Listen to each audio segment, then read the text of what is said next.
모든 복덕같이 끊어신 석가모니 부처님께 머리 숙여 귀의하나이다. 저번 시간에는 빠사티 왕이 부처님 뵀던 이야기를 제가 이어서 했었죠. 네, 페이지는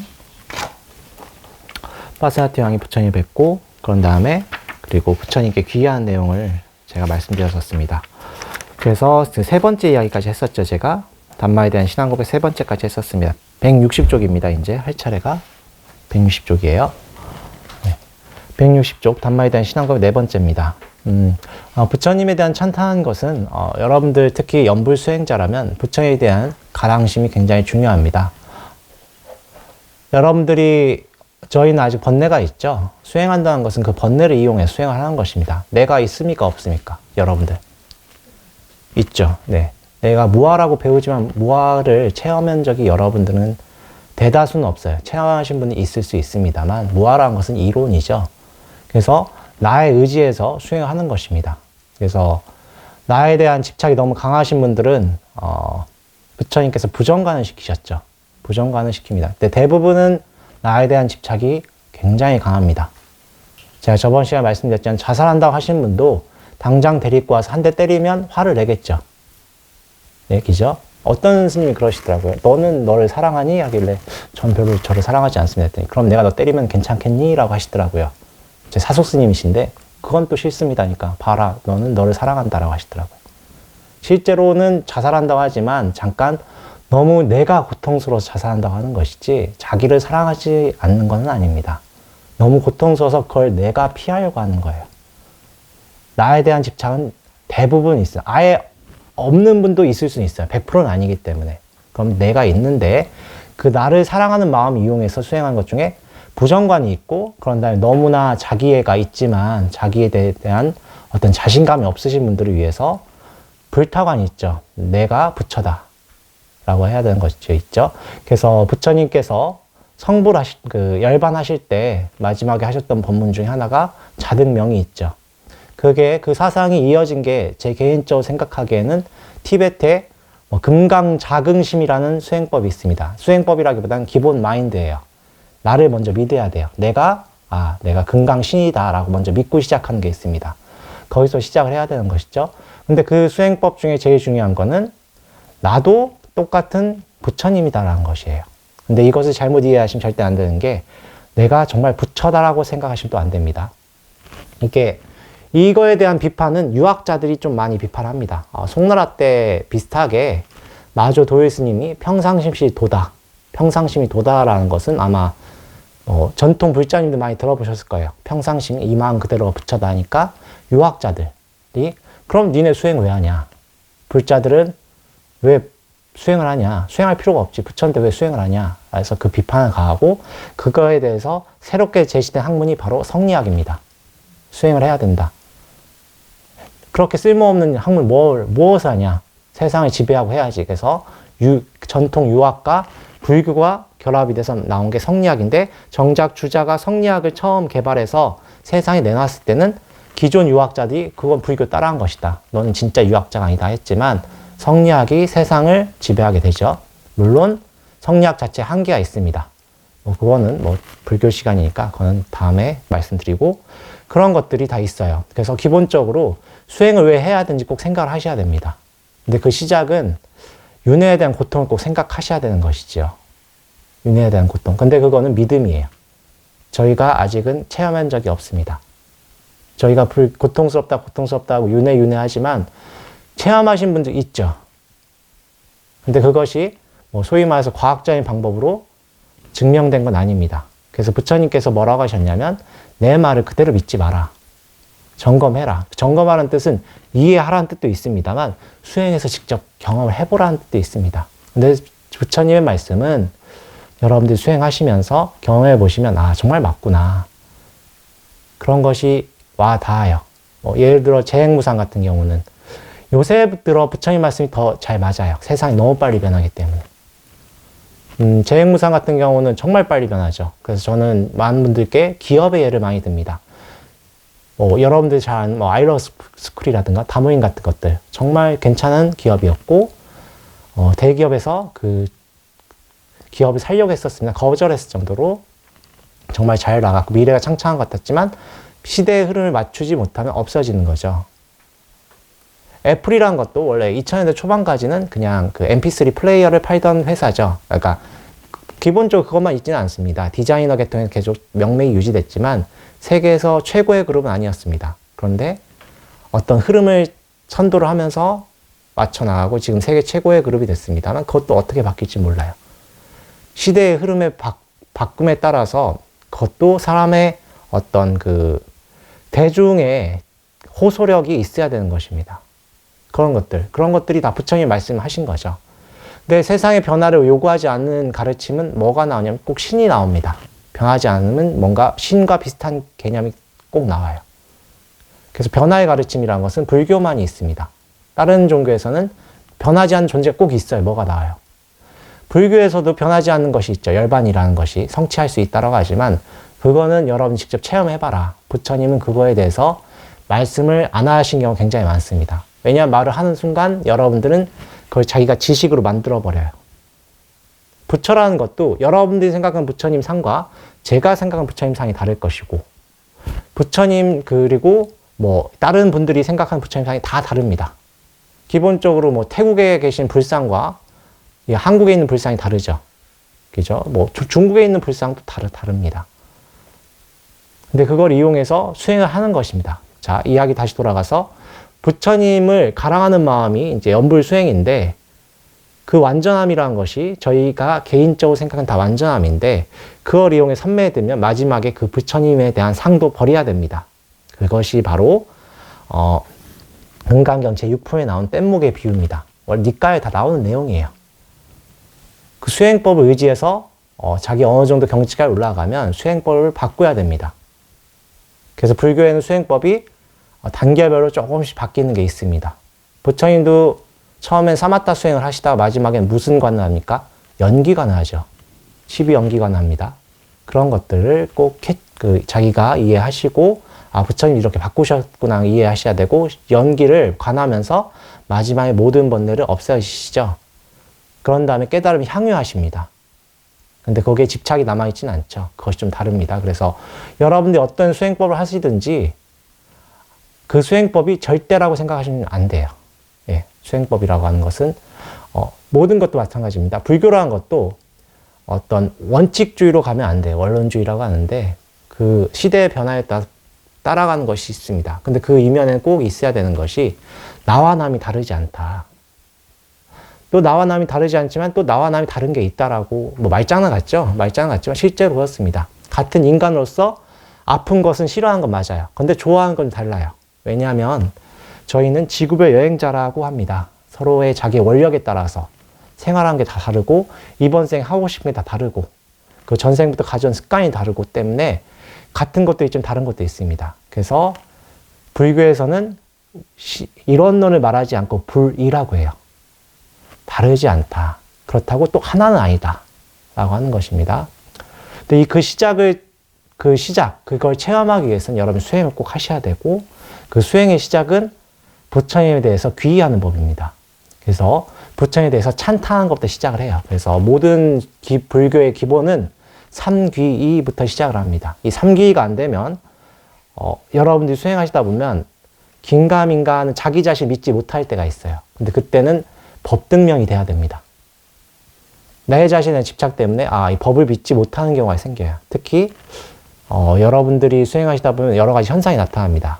근데 그거에 머물려고 해요. 자기가 안주하고 수행하다 보면 편할 때가 있어요. 그럼 그 수행에서 편할 때 안주하려고 하고 아니 어떤 현상, 남의 미래가 보일 때 말하고 싶죠.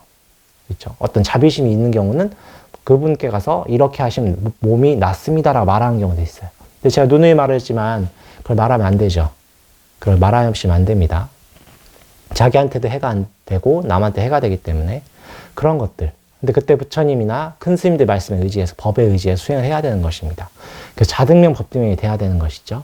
근데 그 모든 시작은 부처님에 대한 귀의부터 시작하는 것입니다.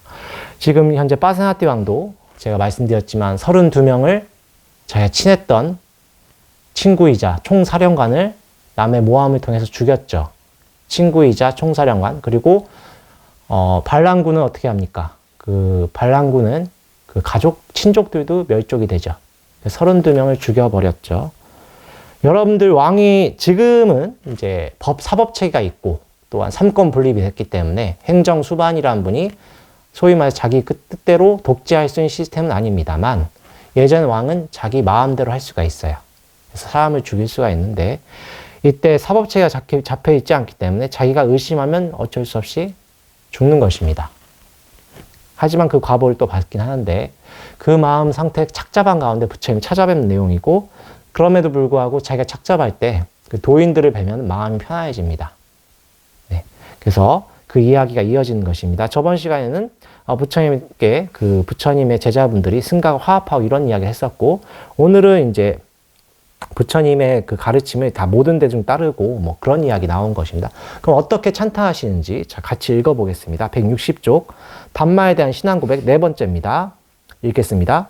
부처님, 나는 왕으로서 사형시켜야 할 사람은 사형시키고 벌금을 물려야 할 사람은 벌금을 물게 하고 귀양을 보내야 할 사람은 귀양을 보냅니다. 그렇지만 내가 의회에 앉아 있을 때 사람들은 내 말을 차단하거나 가로막습니다. 내가 그들에게 여러분, 내가 의회에 앉아 있을 때는 내 말을 차단하거나 가로막지 말고 내 말이 다 끝날 때까지 기다리시오 라고 말을 해도 그들은 내 말을 가로막고 차단합니다. 그러나 부처님이 수백 명의 대중에게 설법하실 때는 기침소리 하나 하지 않습니다. 이것은 정말 놀라운 일입니다. 정말로 이것은 놀라운 일입니다. 어떻게 칼이나 몽둥이를 사용하지 않고도 집단이 이렇게 잘 수련될 수 있는지 경이롭습니다. 나는 이렇게 잘 수련된 집단을 어디에서도 본 적이 없습니다. 이것이 제가 부처님에 대하여 부처님은 온전히 깨달으신 분이고 담마는 부처님에 의하여 잘 설해져 있고 부처님의 제자들의 승가는 훌륭한 길을 수행하고 있다고 담마에 따라서 추론하는 이유입니다. 잠깐만요. 잠깐 설명을 넘어가겠습니다. 왕이 되면 예전에는 사형할 때는 이제 사법 체계가 완전히 없지는 않았기 때문에 조선시대 같은 경우만 봐도 그 사형 판결은 왕의 재가가 있어야 됐습니다. 그래서 그때도 3번 재판을 받는 걸로 제가 기억을 합니다. 조선시대 같은 경우도. 사람의 목숨이란 것도 중요하지만 실질적인 이유가 있어요.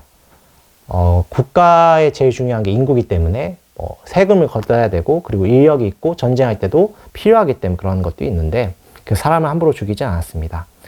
그런데도 왕들이 자기 뜻대로 못하는 게 그 귀족 계층이 있습니다. 지배 계층이. 여러분들이 조선시대 드라마, 뭐 사극은 조선왕조 실록 때문에 제일 많이 나오는 게 조선시대죠. 그래서 그거 보시면 왕권이 약하지는 않습니다만 왕이 뭘 하려고 하면 어떻습니까? 신하의 반대가 심하죠.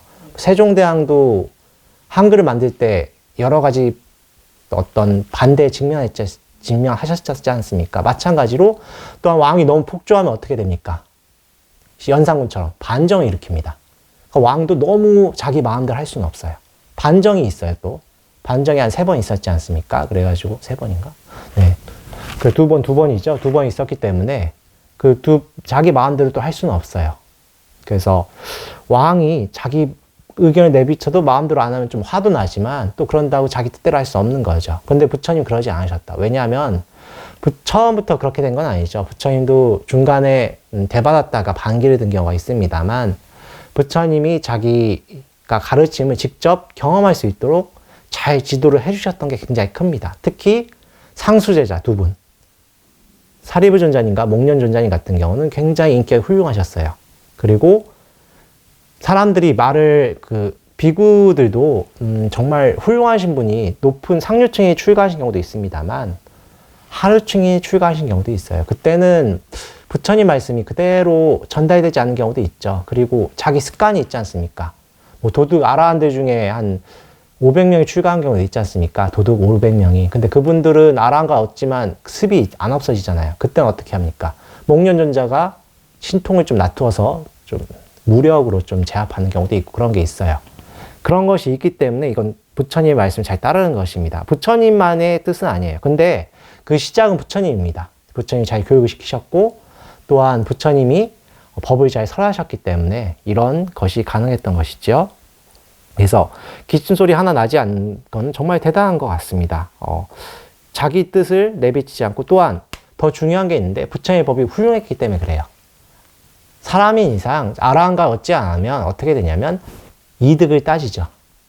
내 이 법을 들을 때 하나 놓치지 말자, 이런 마음. 뭐 비슷한 얘기를 제가 언제 들었냐면, 서울대 인문계열은 교수님 말씀에서 시험 문제 나온다고 하더라고요. 그래서 한 글자를 틀리지 말고 다 적는데, 막 그 똑똑한 친구들이. 왜냐면 그렇게 해야 A 플러스를 받으니까. 꼭 좋은 건 아닌데 자기가 얻는 이득이기 때문에 그런 거죠.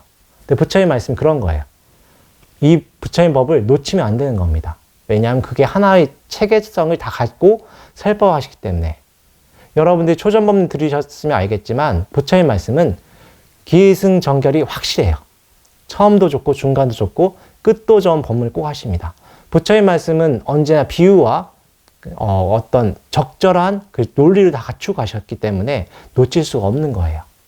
또한 부처님의 말씀이라는 것이 정말 어떻게 이런 걸 아실까, 이런 것도 굉장히 많으세요. 우주적인 내용도 있고, 그리고 어떤 목동들이 어떻게 소리를 치는 방법도 있고, 그 농사 짓는 방법까지 놓칠 수가 없는 것입니다. 그래서 이런 것도 있는 것 같다라고 저 개인적으로 생각을 하십니다. 그걸 또 이어서 또 단마에 대한 신앙 고백 5번째 읽겠습니다. 부처님, 저는 머리카락을 가를 만큼 그렇게 예리한 명사수처럼 논쟁에 있어 도사이고 영리하고 학식이 있는 귀족들을 보았습니다. 말하자면 그들은 날카로운 재치로 다른 사람의 견해를 박살내면서 여기저기 돌아다닙니다. 그들은 삼은 곶다마가 어느 도시에 온다는 소리를 들으면 이런 질문을 만듭니다. 삼은 곶다마에게 이런 질문을 하면 그는 이렇게 대답할 것이다. 그때 우리는 그의 교리를 이렇게 반박하자라고 준비하였습니다. 그런데 그들은 삼은 곶다마가 이런저런 마을과 도시에 왔다는 소식을 들었습니다.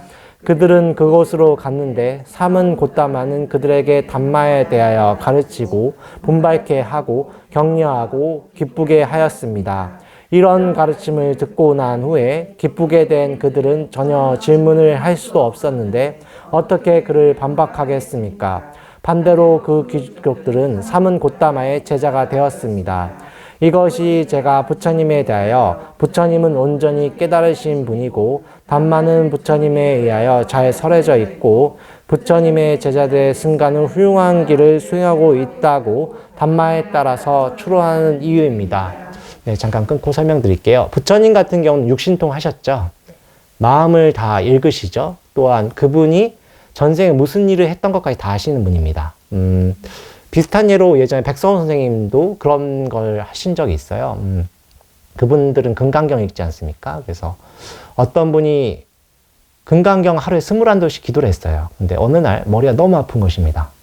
그래서 내가 너무 기도 열심히 해서 이러다 죽는 게 아닌가 걱정이 되잖아요. 너무 머리가 아프니까. 그래서 백성원 선생님께 여쭤봤더니 그것은 자네가 1살 때 논에서 썰매 타다가 물에 빠졌었다.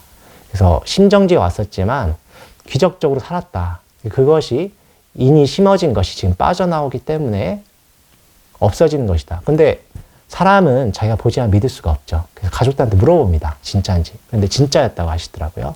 네. 그게 뭐 한의학적으로 말하면 냉기가 몸에 이제 들어간 거죠. 근데 그것이 빠져나온 과정이다라고 하셨어요. 마음의 기록이 되기 때문에. 그런데 그런 것처럼 부처님 같은 경우는 전생부터 다 보시죠. 그리고 천안통까지 다 보십니다.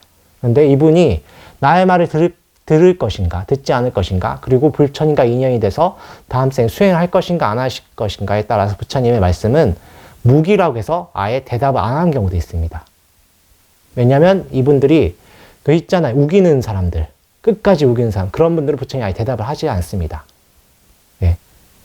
그리고 두 번째 경우는 절대 말을 듣지 않지만 다음 생에 수행하실 것 같은 분들은 끝까지 설명해 주십니다. 납득을 절대 안 하십니다. 부처님 말씀 같은 경우는 잘못하면은 그 부처님을 따라다니는 신중들이 누구냐면 뭐 재석천이라든가 뭐 범천이에요. 그래서 그분들이 금강적으로 머리를 경전에 나오는 내용입니다. 머리를 부셔버린다고 나와요. 부처님 이게 논리적으로 납득하지 않으면 머리를 부셔버린다는 거 언급이 나오는데, 그래서 거짓말을 하면 안 돼요. 부처님 앞에서는. 부처님 앞에서 거짓말하면 안 되는데 결국 그 외도가 승복은 합니다. 승복하지만 개종을 하지 않아요.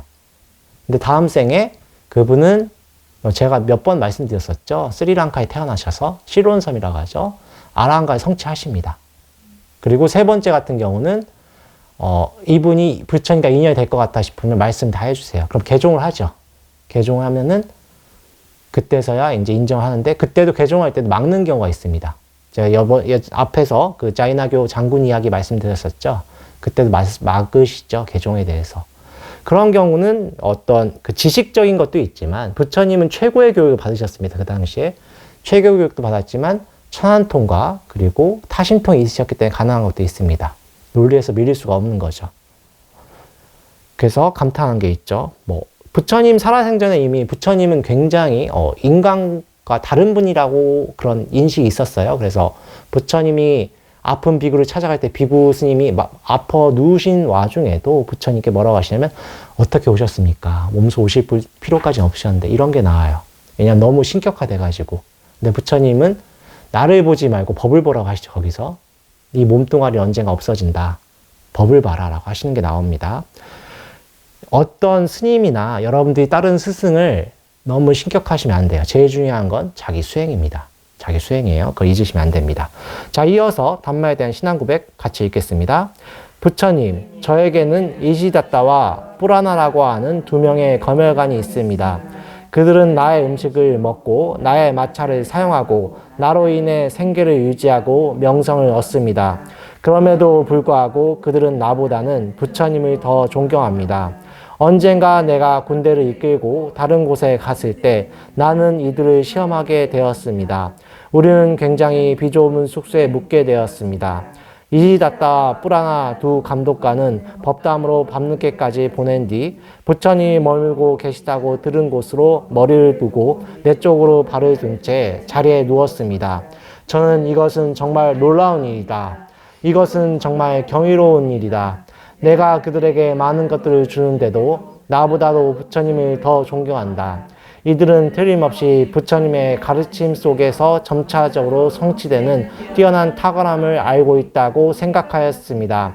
이것이 내가 부처님에 대하여 부처님은 온전히 깨달으신 분이고 단마는 부처님에 의하여 잘 설해져 있고 부처님의 제자들의 승가는 훌륭한 길을 수행하고 있다고 단마에 따라서 추론하는 이유입니다. 이어서 파세나티 왕은 말하였다. 부처님은 왕족이고 나도 왕족입니다. 부처님은 꼬살라인이고 나도 꼬살라인입니다. 부처님은 80살이고 나도 80살입니다. 그러므로 내가 부처님께 이러한 친애를 보이고 최상의 존경을 표하는 것은 당연하다고 생각합니다. 파세나티 왕이 떠난 후 부처님은 비구들에게 이렇게 말씀하셨다. 비구들이여, 꼬살라의 파세나티 왕은 담마에 대한 신앙 고백을 말한 후에 떠나갔다. 담마에 대한 신앙 고백을 배워라. 담마에 대한 신앙 고백을 숙달하여라. 담마에 대한 신앙 고백을 기억하여라. 담마에 대한 신앙 고백은 유익하며 담마에 대한 신앙 고백은 청정한 삶의 근본이다. 네, 제가 말씀드렸지만 담마에 대한 신앙 고백이 아니라 법탑이라고 해서 담마의 탑이란 뜻입니다. 원래는. 그래서 이거는 번역하신 분께서 의역하신 건데 제가 처음에 가장 오늘 설법 처음에 말씀드렸지만 법을 찬탄하시고 믿으셔야 됩니다. 거기서부터 수행이 시작돼요. 그래서 이 부처님께서도 이 비구들에게 권고하는 거예요. 이 법의 탑에 대해서 믿어라 라고 하셨던 것입니다.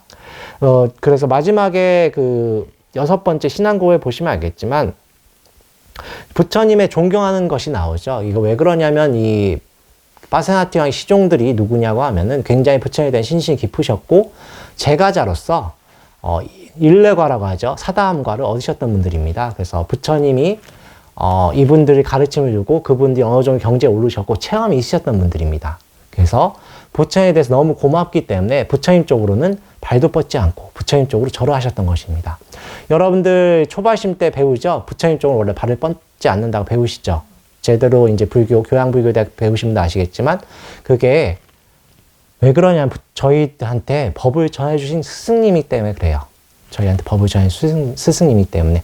물론 그거에 대해서 어떤 분께서는 이게 이건 강압적인 게 아니냐 그러는데 어떤 예절이죠. 스승에 대한 예절이죠. 그래서 이 당시 부처님 실제로 법을 배우신 분들은 가장 유명하신 분이 누구예요? 사리부전자님. 사리부전자님은 부처님이 자기를 뵙게 해준 아싸지 비구, 마승비구라고 하시는 분께 언제나 먼저 꼭 절을 하셨어요. 부처님보다 먼저.